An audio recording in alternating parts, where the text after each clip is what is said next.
হাই friends, মই আজি এখন ভকুৱা মাছৰ আঞ্জা বনাম আলু আৰু বিলাহীৰে। গতিকে আপোনালোকে চাই থাকিব আৰু আলু আৰু বিলাহীৰ আঞ্জাখনৰ কালাৰটো কেনেকুৱা হৈছে আপোনালোকে প্লিজ কমেণ্ট, শ্বেয়াৰ আৰু লাইক কৰিব। আৰু আপোনালোক যদি মোৰ চেনেলৰ নতুন হয় প্লিজ চেনেলটো ছাবস্ক্ৰাইব কৰি ল'ব আৰু লগতে কাষতে থকা বেল আইকনটো দবাব একেবাৰে নকৰিব।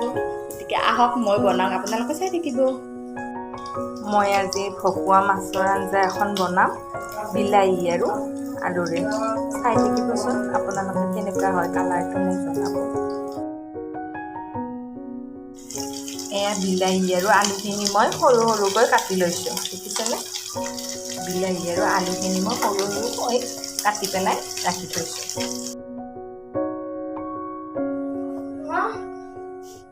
এই মাছখিনি মই ধুনীয়াকৈ ভাজি লৈছোঁ। তাৰ পাছত মই আঞ্জাখন হোৱাৰ পিছত মই মাছখিনি পেলাই দিম।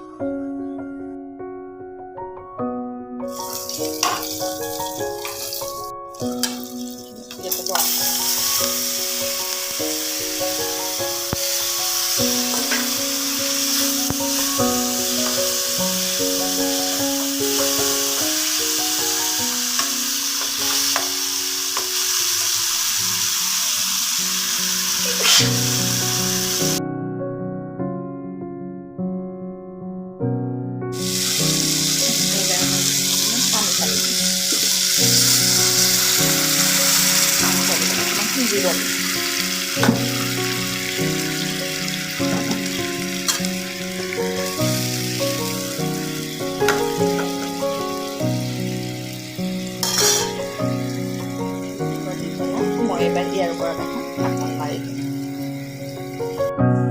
ঢাকন মাৰি থৈছোঁ, তাৰপিছত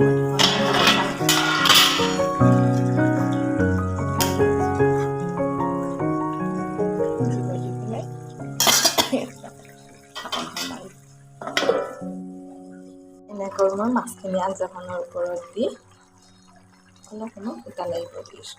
20 মিনিটমান উতলোৱাৰ পিছত মই আঞ্জাখন কাঢ়ি থওঁ।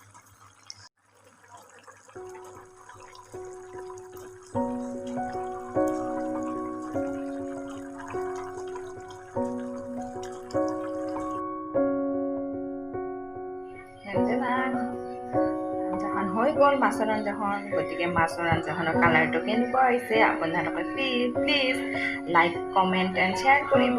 আৰু আপোনালোকে যদি মোৰ চেনেলৰ নতুন হয় প্লিজ চেনেলটো ছাবস্ক্ৰাইব কৰিব আৰু ওচৰতে থকা বেল আইকনটো দবাব একেবাৰে নাপাহৰিব। Bye bye. আজিলৈ ইমানতে ব্লগটো সামৰিলোঁ। Good night.